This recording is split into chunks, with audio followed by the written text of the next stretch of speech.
ನಮಸ್ಕಾರ ಆತ್ಮೀಯರೇ, ನಿಮ್ಮ ಸ್ಪಂದನೆಗೆ ಚಿರಋಣಿಯಾಗಿರುವ ನನ್ನ ಕನ್ನಡ ಆಡಿಯೋ ಚಾನಲ್ಗೆ ತಮ್ಮೆಲ್ಲರಿಗೂ ಸ್ವಾಗತ.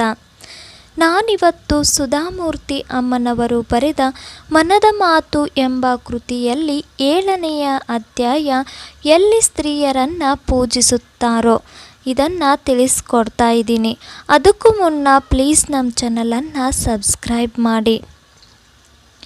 ಎಲ್ಲಿ ಸ್ತ್ರೀಯರನ್ನು ಪೂಜಿಸುತ್ತಾರೋ. ಸಂಸ್ಕೃತದಲ್ಲಿ ಒಂದು ಶ್ಲೋಕವಿದೆ.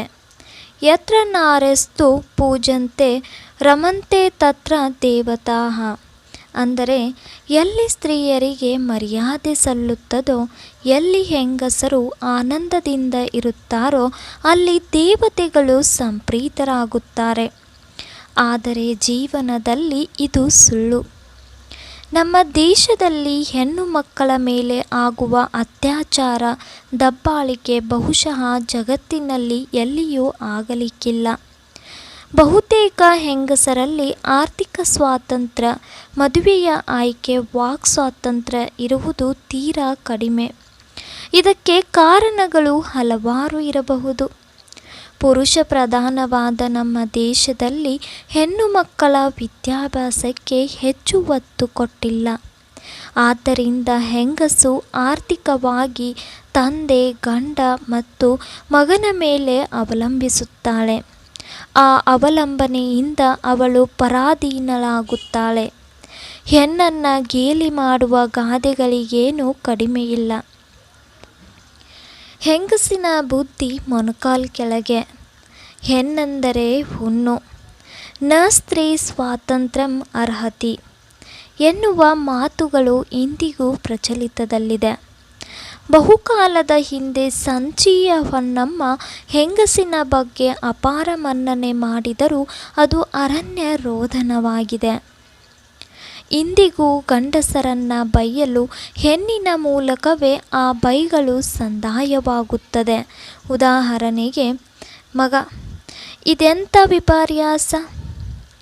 ಒಂದು ದಿನ ನಾನು ನನ್ನ ವೈದ್ಯ ಸ್ನೇಹಿತೆಯೊಂದಿಗೆ ಸ್ತ್ರೀ ಭ್ರೂಣ ಹತ್ಯೆಯ ಬಗ್ಗೆ ವಾಗ್ವಾದ ಮಾಡುತ್ತಿದ್ದೆ. ಅದಕ್ಕವಳು, ನೀನು ಈ ವಿಚಾರವಾಗಿ ಹೆಚ್ಚು ಮಾತನಾಡಬೇಡ. ಹೆಂಗಸಿನ ಮೇಲೆ ಅತ್ಯಾಚಾರವಾಗುವುದು ಒಂದು ಮುಖವನ್ನು ನಿನಗೆ ತೋರಿಸುತ್ತೇನೆ ಬಾ ಎಂದು ಕರೆದುಕೊಂಡು ಹೋದಳು. ಅದೊಂದು ಸುಟ್ಟ ಗಾಯಗಳ ರೋಗಿಗಳ ಆಸ್ಪತ್ರೆಯಾಗಿತ್ತು. ದಿಲ್ಲಿಯ ಕೆಂಪುಕೋಟೆಯ ದಿವಾನ್-ಇ-ಖಾಸ್ಗೆ ಹೋದರೆ ಅಲ್ಲಿ ಉರ್ದುವಿನಲ್ಲಿ ಕವಿತೆಯೊಂದು ಬರೆದಿದ್ದಾರೆ. ಅದರಲ್ಲಿ ಧರತಿ ಪೇ ಜನ್ನತ್ ಹೈ ತೋ ಯಹೀ ಹೈ ಯಹೀ ಹೈ, ಅಂದರೆ ಈ ಭೂಲೋಕದಲ್ಲಿ ಸ್ವರ್ಗವೇನಾದರೂ ಇದ್ದರೆ ಅದು ಇಲ್ಲಿದೆ ಇಲ್ಲಿದೆ. ಅದಕ್ಕೆ ವಿರುದ್ಧವಾಗಿ ಈ ಜಗತ್ತಿನಲ್ಲಿ ನರಕವೇನಾದರೂ ಇದ್ದರೆ ಅದು ಇಲ್ಲಿದೆ ಇಲ್ಲಿದೆ ಎನ್ನಬೇಕು ಈ ವಾರ್ಡಿಗೆ.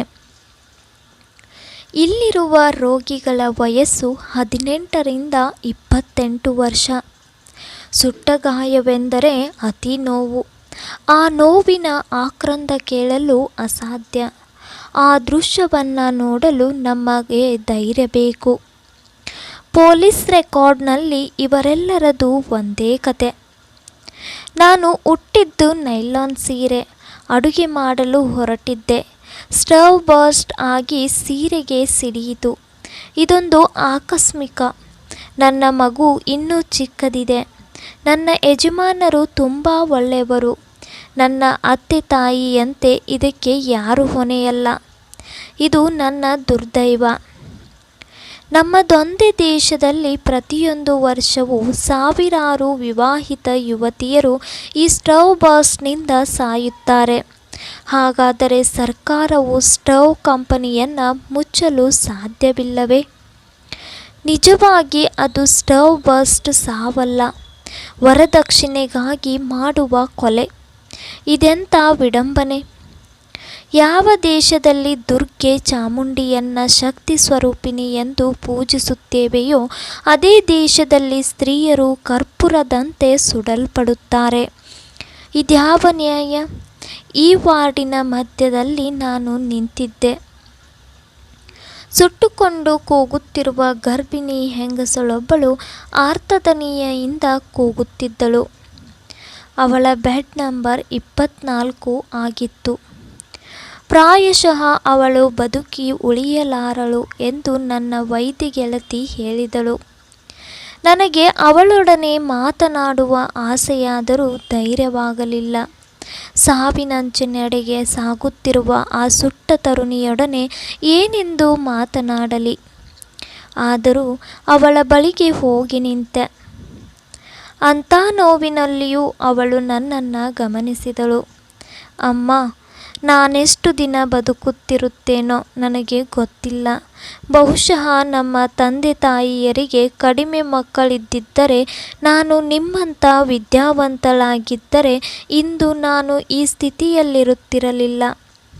ಅಷ್ಟೇ ಮಾತು ಅವಳಿಗೆ ಸಾಕಾಯಿತು. ನೋವಿನಿಂದ ಮತ್ತೆ ನರಳಿದಳು ಅವಳು. ನೋವನ್ನು ನಾನು ನೋಡಲಾರದೆ ಆ ವಾರ್ಡ್ ಹೊರಗಡೆ ಬಂದು ಮೆಟ್ಟಿಲುಗಳ ಕೆಳಗೆ ಕೂತುಕೊಂಡೆ. ಮನಸ್ಸು ರೋಸಿ ಹೋಗಿತ್ತು, ಸ್ತಬ್ಧವಾಗಿತ್ತು. ಸ್ವಲ್ಪ ಹೊತ್ತಿನ ನಂತರ ವಯಸ್ಸಾದ ಹೆಂಗಸಳೊಬ್ಬಳು ಮೌನವಾಗಿ ಅಳುತ್ತಿರುವುದನ್ನು ಕಂಡೆ. ಅವಳ ಮುಖ ಇಳಿದು ಹೋಗಿತ್ತು. ಬಡವಳಾದ ಅವಳು ಅಸಹಾಯಕಳಾಗಿದ್ದಳು.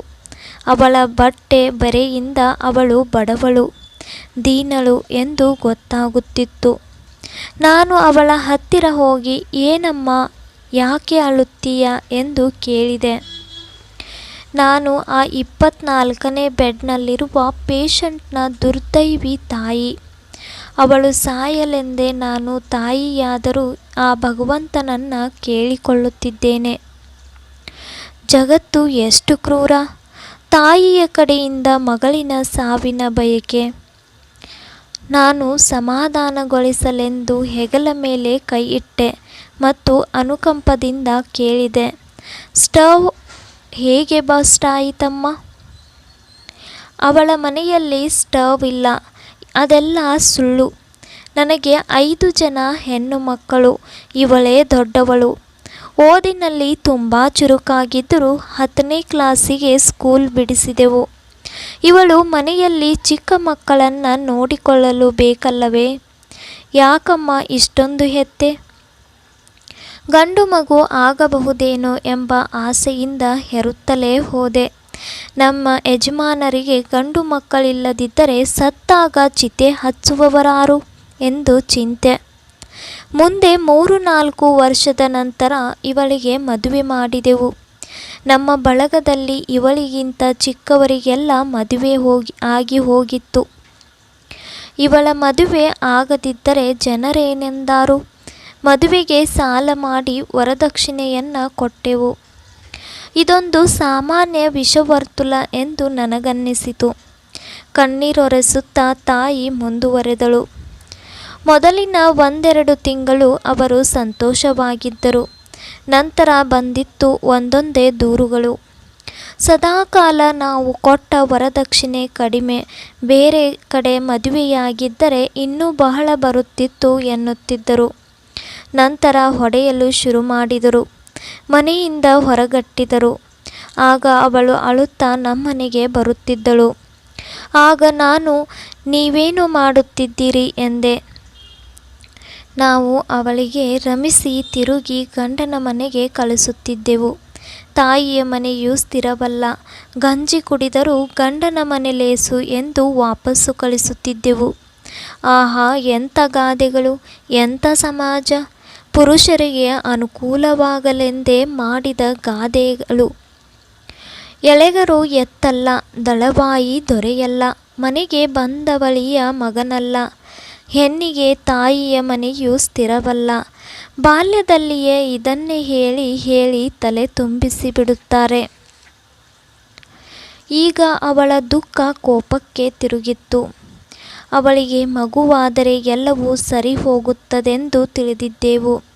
ವರದಕ್ಷಿಣೆಯ ಕಾಟವಿದ್ದರೂ ಮಗುವಾಗಲಿಕ್ಕೇನೂ ಕೊರತೆಯಿಲ್ಲ. ಹೆತ್ತದ್ದು ಹೆಣ್ಣು ಮಗು. ಇದರಿಂದ ಅವರ ಕೋಪ ಮತ್ತು ಜಾಸ್ತಿಯಾಯಿತು. ಈಗ ಎರಡನೆಯ ಗರ್ಭಿಣಿಯಾದಾಗ ಅದು ಹೆಣ್ಣು ಮಗು ಎಂದು ಗೊತ್ತಾದಾಗ ಅವರು ಸಿಟ್ಟು ಮತ್ತೆ ಏರಿತು. ತಾಯಿಯಂತೆ ಮಗಳು, ನೂಲಿನಂತೆ ಸೀರೆ, ನನ್ನಂತೆ ಇವಳು ಹೆಣ್ಣು ಮಗುವನ್ನೇ ಹೆರಬಹುದೆಂದು ಹೆದರಿದರು. ಒಂದು ರಾತ್ರಿ ನಾದ್ನಿ ಕೈ ಕಟ್ಟಿದಳು. ಅತ್ತೆ ಸೀಮೆಯನ್ನೇ ಸುರಿದಳು. ಗಂಡ ಬೆಂಕಿ ಹಚ್ಚಿದನು. ಕರ್ಪೂರದಂತಿರುವ ನನ್ನ ಮಗಳು ಕ್ಷಣದಲ್ಲಿ ಸುಟ್ಟು ಬದನೆಕಾಯಿಯಾದಳು. ಕಣ್ಣೀರು ಧಾರೆ ಧಾರೆಯಾಗಿ ಹರಿಯುತ್ತಿತ್ತು. ಅದೆಲ್ಲವನ್ನ ಕೂಡಿಟ್ಟಿದರೆ ಕಂಬನಿಯ ನದಿಯಾಗುತ್ತಿತ್ತೇನೋ. ನನಗೆ ಯಾವ ರೀತಿ ಸಾಂತ್ವನ ಹೇಳಬೇಕೋ ತಿಳಿಯಲಿಲ್ಲ. ಆದರೂ ಏನೋ ಯೋಚನೆ ಮಾಡಬೇಡಮ್ಮ, ಕಾಯ್ದೆಯಿಂದ ಆತನಿಗೆ ಶಿಕ್ಷೆಯಾಗೇ ಆಗುತ್ತದೆ ಎಂದೆ. ಇಲ್ಲ ಮೇಡಮ್, ಅನ್ಯಾಯಕ್ಕೆ ಕಣ್ಣಿಲ್ಲ. ಅವಳ ಗಂಡ ಆಗಲೇ ಹೆದರಿಸಿಬಿಟ್ಟಿದ್ದಾನೆ. ಏನಾದರೂ ಅವಳು ತನ್ನ ವಿರುದ್ಧ ದೂರು ನೀಡಿದರೆ ತಂಗಿಯರ ಮದುವೆಗೆ ಅಡ್ಡ ಬರುತ್ತೇನೆ, ಮಗುವನ್ನು ಅನಾಥಾಶ್ರಮಕ್ಕೆ ಕೊಡುತ್ತೇನೆ ಎಂದಿದ್ದಾನೆ. ಮಾನವನ ಧನದಾಸೆಗೆ ಇದೊಂದು ಹೊಸ ಬಲಿ. ಆ ಹುಡುಗಿ ಹೇಳಿದ ಹಾಗೆ ತಂದೆ ತಾಯಿಗಳಿಗೆ ಕಡಿಮೆ ಮಕ್ಕಳಿದ್ದು ಮಕ್ಕಳನ್ನು ಚೆನ್ನಾಗಿ ವಿದ್ಯಾಭ್ಯಾಸ ಮಾಡಿಸಿದ್ದರೆ, ಈ ಹುಡುಗಿ ಕೆಲಸದಲ್ಲಿದ್ದರೆ ಆಸೆ ಬುರುಕ ಗಂಡನಿಂದ ಖಂಡಿತವಾಗಿ ತಪ್ಪಿಸಿಕೊಂಡು ವಿವಾಹ ವಿಚ್ಛೇದವನ್ನಾದರೂ ಪಡೆದುಕೊಂಡು ತನ್ನ ಬಾಳನ್ನು ಹಸನು ಮಾಡಿಕೊಳ್ಳುತ್ತಿದ್ದಳು. ಈ ಸ್ಟವ್ ಬರ್ಸ್ಟ್ನಿಂದ ಅವಳ ಗಂಡ ಇನ್ನೊಂದು ವರನಾಗುತ್ತಾನೆ. ಯಾವುದೋ ಅಮಾಯಕ ಹೆಣ್ಣು ಮಗಳಿಗೆ ಮತ್ತೆ ತಾಳಿ ಬಿಗಿಯುತ್ತಾನೆ. ಅಕಸ್ಮಾತ್ ಪೊಲೀಸರು ಈ ಕೇಸನ್ನು ರಿಜಿಸ್ಟರ್ ಮಾಡಿದರೂ ನಮ್ಮ ದೇಶದ ಕಾಯ್ದೆ ಕಟ್ಟಳೆಯಿಂದ ಹಲವಾರು ವರ್ಷ ಮುಂದೆ ಹೋಗುತ್ತಾ ಇರುತ್ತದೆ. ನ್ಯಾಯ ಸಿಗುವ ಹೊತ್ತಿಗೆ 10-15 ವರ್ಷ ಆಯುಸ್ಸು ಮುಗಿದೇ ಹೋಗಿರುತ್ತದೆ. ಇದಕ್ಕೆ ಕೊನೆಯಲ್ಲಿ ಅಷ್ಟರಲ್ಲಿಯೇ ನರ್ಸ್ ಬೆಡ್ ನಂಬರ್ 24ರ ಪೇಷಂಟ್ ತೀರಿ ಹೋದಳೆಂದು ನಿರ್ವಿಕಾರವಾಗಿ ಹೇಳಿದಳು. ಆತ್ಮೀಯರೇ, ಇನ್ನು ಮುಂದಿನ ಅಧ್ಯಯನವನ್ನು ಮುಂದಿನ ಭಾಗದಲ್ಲಿ ತಿಳಿಸ್ಕೊಡ್ತೀನಿ. ಧನ್ಯವಾದಗಳು.